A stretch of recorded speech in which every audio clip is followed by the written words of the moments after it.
Hey Kevin, welcome on our podcast here. Very glad to have you. And I know you have been in experimentation for a long time for all kinds of companies. So I'm really excited to talk to you today. Um, but imagine we have never met. Where could I potentially know you from? And what is it in the experimentation space that you are exceptionally good at? Ooh, great question to start off with, Lucia. Great to be here. Thanks for the invitation. Um, I think people might know me from my newsletter, Experimental Mind, which I have been writing. Well, first edition started already 10 years ago. So, yeah, you might know me from that. Out of that, also started a job board around experimentation, so experimentation jobs. You might know me from that. Doing career interviews with many people in this space. So, yeah, I think that's about it. And what makes me excited about this topic, I guess, experimentation just combines so many disciplines, right? It's in the end about the business. It's about the customer. It's about bringing disciplines together. So that's marketing, product, engineering, data. And it's about change. It's about making an impact and trying to measure that in a data-driven fashion. And all those topics, yeah, I'm just fascinated about. And yeah, I think this is the right space to be in if you like change and you like positive impact on customers. And when was the first time you ever run an A/B test? Ooh, I'm gonna give away that I'm quite old now because I have to go back to 2008, I think. Back then, I was a web analyst. I joined a team at Postbank, and in that team, there were two guys, and their sole job was just running A/B tests, running experiments. And I was just really fascinated by that. But my role was more to do the analysis, come up with the insights, and help with the hypotheses. But actually, running the experiments, setting those up, working with the rest of the company, that was their responsibility. And I saw so many small changes, apparently small changes up front, they had so big impact. Also, not only in the results, but also on the way we made changes in the company. So yeah, I was from that point of time, I was really hooked. And so, is it really the small changes that fascinate you? It's about making a change and then you can actually see what's the impact of that, right? In a controlled fashion. I think that's the big thing.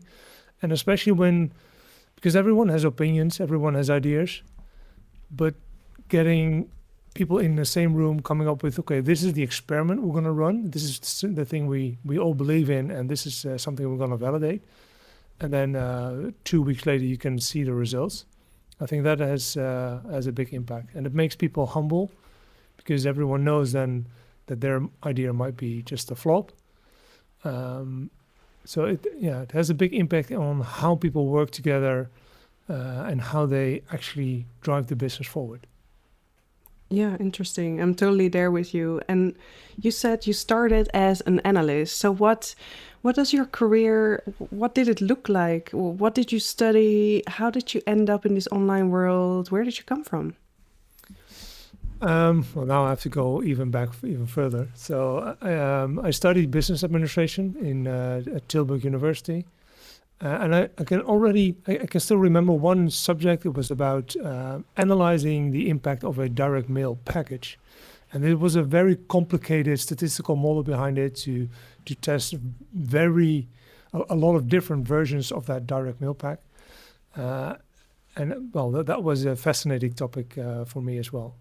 So when I later came across that this actually happened within businesses, well, that even was surprising as well. So yeah, I started in business administration. Then I joined a small consultancy company. That was the early days of the internet boom. So I really wanted to work in a company where internet was really mature and where there was a big investment. So then I joined Postbank, where there were already for that time quite a big internet department with dedicated people running experiments. So I think for that time was quite mature. Only later I just realized we made so many mistakes, right? But that's, I think, the journey you make in your career. Yeah, sounds very familiar. But in the end, I started leading that team. So I became the team lead for digital analytics and experimentation. So yeah, I've transitioned from data and analytics into more product management roles at ING. And the last almost 4 years, I've worked at vistaprint, as a product manager for experimentation and really enabling the whole company to adopt experimentation. And can you still take us back to those first years of experimenting? So, like you said, there were already 2 people there running A/B tests. But from that point, how did the experimentation program evolve further? What did that look like? What kind of changes did you make at that point? Yeah, so I think the big benefit of having 2 dedicated people is that they can do a lot, right? But there's also a cap to it. So if you want to grow this, and especially if you want to go into other areas than only online, you need to democratize experimentation. So I think the first step was with still guidance from the people actually managing the whole experiment. We were able to democratize it to other people, get other people on board, helping them with setting up hypotheses. So that's really upskilling people.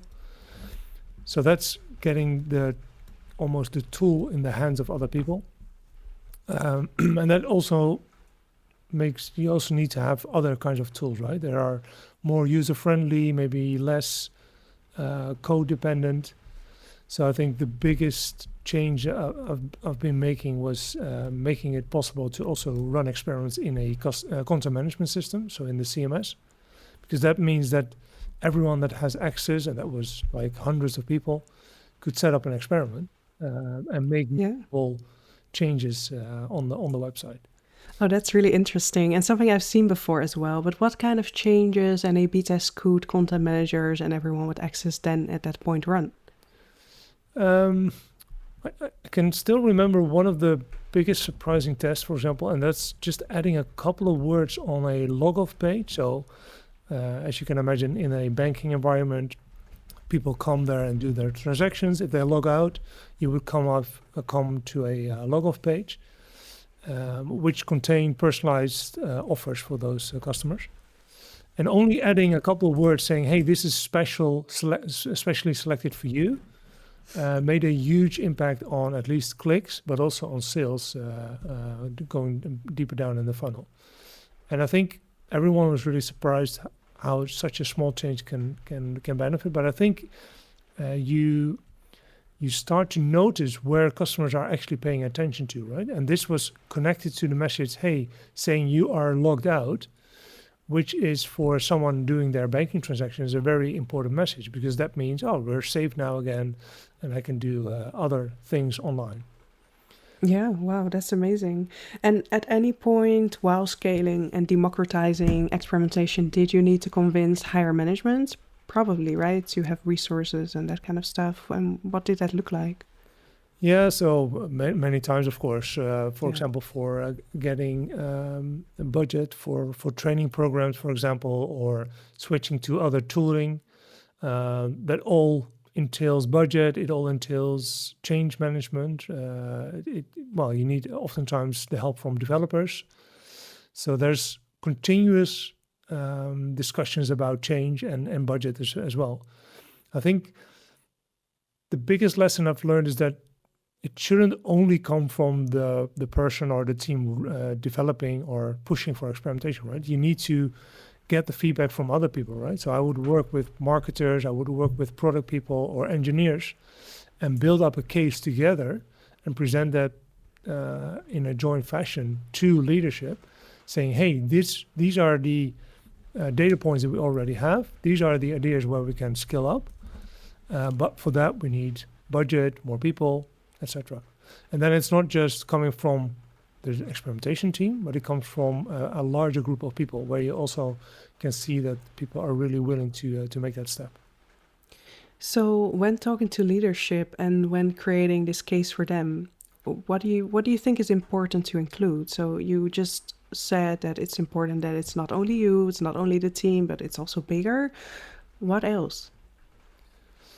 Well, of course, it's just highlighting again, just assuming that leadership is not aware of all the positive things that you can already do with experiments, right? So that's showing the evidence of the impact that you have already been able to show. I think that's, you always have to lead with that, right? The other part is connected to the strategy. So if leadership has a big ambition in certain areas, you can say, hey, we're not doing as much experiments in this area, or the people there, they haven't had training, for example. So that's connecting it to the area where leadership wants to focus on. And then already start with small experiment ideas, which you can quickly do to show that value as well. Yeah, that sounds like a good plan. And what are your thoughts about showing the ROI or monetary value of a program? Are you for that or against that? I know there are many opinions about this.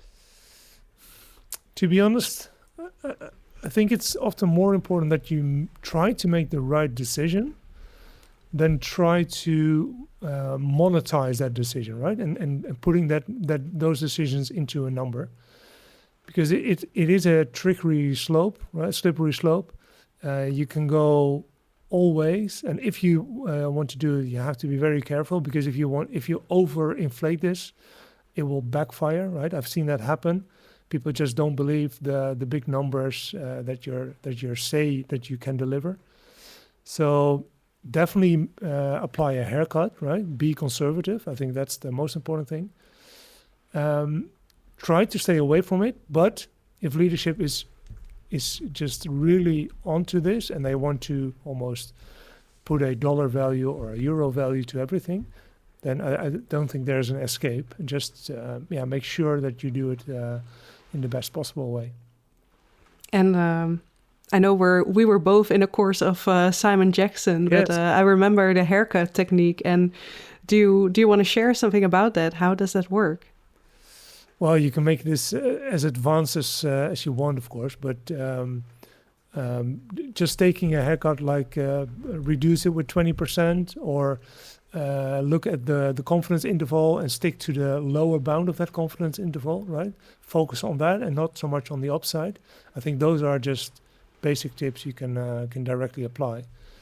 And especially if you have some big winners, right? It can quickly inflate the end result that you have. Yeah. And if that number goes around the organization, it's really difficult to bring that down to actual values. Without harming trust, maybe at some point as Indeed, well. yeah. No, I see what you mean. So we've talked about your experience at the Dutch bank, and then you transitioned to vistaprint. And what did the situation look like there? Were they already running experiments? Can you tell me a little bit about that? Yeah, Vista is a really interesting example here, because I don't think many people know. Many people know Booking, right? Many people know the Microsoft of these worlds, where there's a lot of publications out there sharing the numbers, sharing the progress. But for Vista or Vistaprint, there's not much out there, but they have been doing experimentation for 20 years. So Wow. I think even before Booking.com ran their first experiment, they were already doing experimentation. And again, maybe not in the most advanced and best way, but yeah, we're all on this journey. So I think that's one of the most fascinating things. The other thing is that the founder, Robert Keane, he's still the CEO, at least of the bigger brand, which gives us an extra dimension, because this is someone who set up the company. He's very passionate about it. He wants to run it in a data-driven fashion, so that really focuses the efforts. When I joined, there was a year-long migration period from one platform to another. So although this company has been doing experimentation for a long time, it felt a bit gone, right? Because everyone was so in migration mode, so focused on doing the new thing. And also because, yeah, of course, many new people joined the company. So it felt a bit lost. But I think you can quickly tap into this knowledge, this historical knowledge that was still around in the company about the impact of experimentation. So bringing in the right tooling, bringing in the right training, it quickly we were quickly able to ramp up the experimentation efforts again. Do you think that was because of the mindset or the culture was already there? Yeah, so I truly believe that definitely helped because you can, when you talk to people who have been with the company for over 10 years, for example, they can say, oh yeah, we have been doing this for years, and they have examples, so they have seen the evidence of the impact of experiments. So then it's far more easy to ramp up again. Yeah. And what happens with a company that runs experiments and then goes into, as you called it, migration mode? What happens? Does everything stop? How do people react? What does that look like? Well, to be honest, I was not at the company when this big migration happened, right? So only at the end part of it. Okay. But yeah, as long as leadership is saying, hey, this is the most important thing, and you keep drumming that drum, then yeah, this will be the number one priority, right? And that means it's not so much about bringing in the most optimal or the best experience, but just getting us to a new stage. And then everyone is just focused on that. And I think in an experimentation fashion, you would always try to optimize it in the best way possible. So it's two different mindsets. So in the beginning, we had to, it was quite a challenge to get rid of that again, right? Yeah, we are now on this new platform. Now we need to improve and optimize again, which is a different mindset. And would you say that Vista has become successful because of experimentation, or it would be successful without experimentation as well? Well, that's always a tricky question, right? So what's the counterfactual here? What's the what would have happened if we didn't invest in experimentation this much? Of course, well, maybe the best example is comparing it to other domains where experimentation was not adopted, at least not as adopted as fast. You could definitely see a bigger impact in the areas where experimentation was adopted quickly. So yeah, I truly believe that there is a big impact when you adopt experiments. And maybe you can go a long way with having a clear vision, building that vision, and then shipping that to customers. But especially, this is a big company. It's like global. There are so many markets, so many products. Then it's really difficult to stay successful without experimentation. How old is the company actually? I think it's 30 years old. Yeah. So they had to change and evolve over time. Yeah, definitely. Yeah. And of course, printing completely. New technologies, new methods were available, going into different markets. So yeah, that's a continuous development here. And okay, I want to take a step back to the migration mode, because you said there was a period and you joined later, but then afterwards, after this migration mode, you guys needed to shift into a different mode. And what was that mode, and how did you spark that fire again? Well, it's like jumping to the other side, right? You're now on a new platform, everything, the technology is in place, but now you need to make sure that you are actually developing towards the product vision that has been set. And that's more incremental. That's more like, how can you, with data, make the right adjustments, see if that works, and then double down on that. So that's different than in migration mode, where there are clear milestones right? Where you can set up upfront, okay, we need to hit this one, and then we're going to launch in this market and then in that Yeah. market. So it's more like milestone based. But Mhm. in an experimentation world, it's not clear, right? Maybe the direction is very clear, but Mhm. how to get there it's much more unclear. Interesting. And is that similar to starting an experimentation program from scratch or not? Well, it depends, I guess, right? I think the good thing is, well, it depends, of course, on the organization, right? If it's a smaller one, indeed might be complete from scratch. But I think it's if you are starting some experimentation program from scratch, or you're new in the company, you have been tasked to set this up. I think the first thing you need to do is just try to tap into the knowledge that is already there, and that might be the experiments that people have been doing for years already, or in a earlier stage of the company, or maybe people have joined the company that have experience in experimentation in other companies, and try to learn what the actual knowledge and experience is will really help you to drive this program, because then you know the people who already have experience and you can help them and they can help you. So I think that's one of the most important things to do when joining a new company or a new organization that you want to ramp up an experimentation program. Yeah, no, very interesting. So tapping into the knowledge of the company and who's there.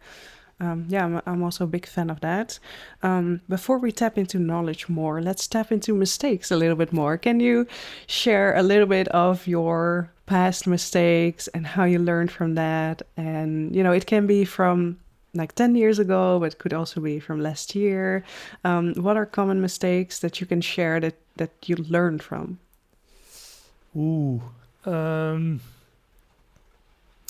I think one mistake, probably everyone falls for this, but when you come from one environment and you go to another one, it's so common that you take so much knowledge and baggage from the other environment to the new one.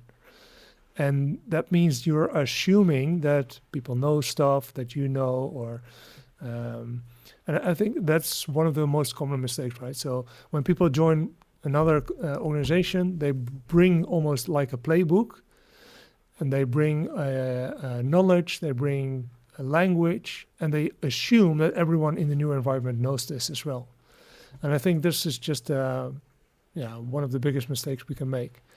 So, and I think it's also easy to solve, because if you just tap again into this knowledge that's already there, then you can quickly also take the language that people are already using.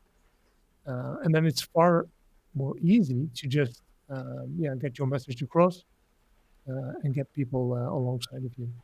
So I think that's, and I've made this mistake many times, right? So switching from one department to another, or switching companies, and just think you know everything, and just acknowledge that you know nothing, or at least hardly anything. It's just a new environment, new setting, and try to bring your beginner mindset again.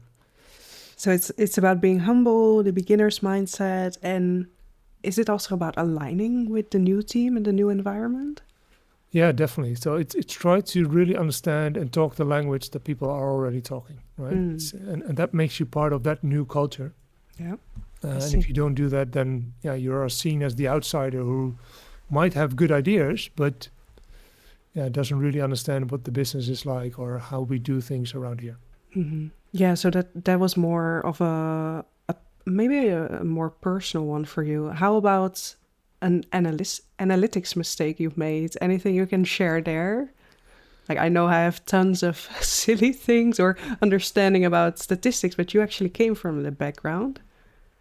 Well, I think looking back at the first experiments I've been involved in, we never checked for sample ratio mismatch errors. So definitely that I've been calling experiments winners that were clearly not suitable to even look at. And it's easy to be ashamed of that, right? But I think that's just been my journey, and I didn't know about those things back then, and now I know, so now I can prevent it others from happening. No, exactly. Same for me. I think my first tests were hugely underpowered, and Yeah. I don't know how we did statistics, but it was kind of a self-invention in a way. Yeah, so can really relate there. Um, Another question. Have you ever worked with an agency? And what is your stance about agency experimentation versus in-house experimentation? Yeah, but I truly believe that experimentation should be part of the way of working within an organization. So that means that ideally an agency can come in, can upskill people, maybe can help with setting up processes, but then has to move out as quickly as possible, right? If the people inside of the organization are not adopting it, are not owning it, are not responsible, but an outside agency is, I don't really think you can talk about a culture of experimentation, because it's almost like a trick you are applying from the outside. And maybe that works to validate that it works, right? So that you can build up a business case, so that you say, okay, we actually want to build a team around this. But I guess that's the only reason. But bringing in an agency to upskill people on the process, on knowledge around psychology, for example, that's a really good thing to do. And it brings momentum, right? Because there's there's an investment. You can make it like a quarterly or a yearly goal for a big team, saying, hey, we really want to upskill this in this area. So I think that's also very powerful. But in the end, it really should be owned by people inside of the organization.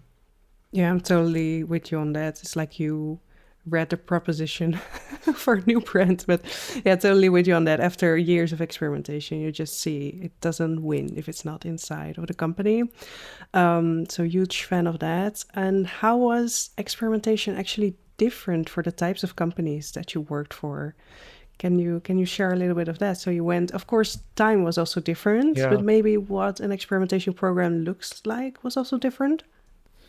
Yeah, so definitely in at Vista we were fully on the track of democratizing experimentation, right? So the central team was really helping with tooling, procedures, training people, but were not involved in setting up the experiments themselves. So that was fully the responsibility of the product org, marketing org, and engineers. And in my early days of my career, that was more like mixed, right? I was more involved. I was even leading workshops to help people set up hypotheses, for example. So that was a different time, I think.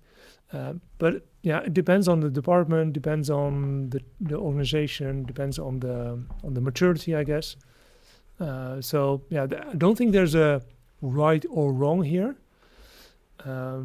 But ideally, this is like the way you do product or the way you do marketing, right? And that means it's like a tool that you apply, but the real knowledge about what do customers really value here? What is the business vision and strategy? That should all be a given, and that shouldn't be really part of the experimentation program. Yeah, I see. And you spoke a little bit about, well, the difference then in your last role about democratizing the program and helping and empowering other people, which is different from the executional side Yeah. of things. What is the, where does your time go when you're working on democratizing experimentation? What are focus points? How do you help people? What's the meat of the work? Yeah. Yeah, it's, I think, well, at least in my role as a PM back then, it was really try to understand, okay, what are the big blockers? So that means, is it in the technology? Is it in the way we work? Is it in leadership? So really talk with product managers, analysts, and try to really understand what the big blockers are. And then, of course, work with the central team to make sure that those blockers are resolved. So I think that's the biggest thing. And next to that is just helping people just move forward with their individual experiments or with a group of experiments. So we would host office hours, for example, to help people with any question, any blockage that they might encounter.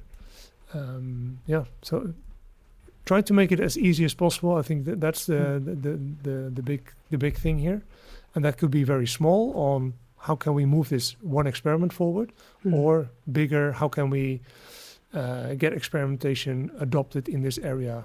Should we invest in infrastructure? Should we invest in training, etc.? Yeah. So you're saying the main things were the office hours, which can, where you really help from small problems to big problems, and also then solving big blockages or whatever stands in the way. Okay, that makes sense. A question, because you recently moved away from Vista, and I think you're a consultant now. What are the challenges you're solving today? Yeah. It's an exciting time, scary and exciting as well. After 20 years in-house, I finally made the jump to go outside and build my own thing. And it's not only consulting, right? So I also write the newsletter still. I have Experimentation Jobs, the job board.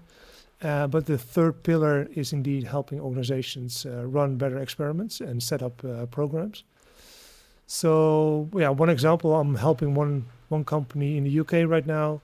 They are transitioning from one A/B testing vendor to another, which, well, if you want to do that, you try to make that as smooth as possible, right? Because especially when many teams and people are involved, it can be felt like, hey, this is a big transition, a big change. So how can you make that change smaller and easy? So I'm helping that company with that. But I think the big promise in switching vendors is that you can use the features that are in the other solution a bit better. So helping that company see the upside and make sure that they make the best use of that tool, that's far more important. So that's more longer term, right? What is in the next couple of quarters? What can they adjust in their process, in the way they work, and how can they leverage the tool that they're now using? So was there then also a bigger shift? Because you talk about vendors and, most people might just think like, oh, we have one A/B testing tool and we go to another. But maybe it was also in the way the tool was set up. I can imagine going from a client side to server side of data warehouse native situation can be more complicated. Was that also what was going on? Yeah, so it really depends on the pain points that you're experiencing, right? But when I go back to Vista period, we also did a similar transition from one vendor to another, and we were quite hesitant because, again, this is a big investment, right? Not only in time, but also in time and effort from other people. But in the end, we were building ourselves many little features outside of the experimentation tool that we used. That in the end we thought, well, we could better migrate to another vendor because they have all those features included, and then we don't have to develop them, we don't have to maintain them, and more important, all this data and information is just in one interface, in one UI. So for us, that was the biggest reason to switch vendors. But it's really important to make that assessment yourself, and don't think lightly about it because, again, it's a big effort, and of course many things can go wrong, and then you can lose trust. People say, "Hey, experimentation is now even more difficult," so it's not something you can do in an afternoon. Yeah, no, I see. How long would a transition like that take? I would recommend, well, of course, it depends on the size of the company, but when there are multiple use cases, multiple ways of implementing an infrastructure, I would recommend at least spending 2 or 3 months about the selection, right? So making sure you understand the pain points, making sure you understand what the alternatives could be, then run 2 or 3 POCs so that you're really confident that if you want to switch, that those benefits are there. And then you definitely need 2-3 months to make that migration. Of course, it depends on the end date of the contract. But yeah, definitely, I would recommend take 6 months for the whole process, but the big change part is 2 or 3 months. Yeah, I see. But first is like an audit. What do we need? Exactly. Yeah. And that Are gives we going to do? confidence, and that can also help Right. you build the case internally to, well, again, sell it internally and explain why you want to do this. Mhm. Yeah. No, very clear. Thank you, Kevin. And is there anything else that we haven't discussed yet that you would like to chat about? Anything we missed? Well, we already touched upon the job board, but I guess I explained why I love this field so much, and I truly think that if you have like experimentation skills with all the upcoming changes that AI can bring us or not, right? This is all about the future. We don't know, but if the world is changing here, I truly believe that people with experimentation skills are just very well positioned. So yeah, keep investing in this, keep an open mind, and try to adopt new ways of working, because that's also part of being an experimenter. So we're all going to be fine, is what you're saying with AI. Well, not automatically, but in the end, I think that people in this field are at least well positioned. Yeah. But no guarantees. It's up to you. And otherwise, you help them with your experimentation board to find another job. I can always help, indeed. Yeah. Oh, that's great. Thanks so much, Kevin, for the conversation. Thank you, Lucia.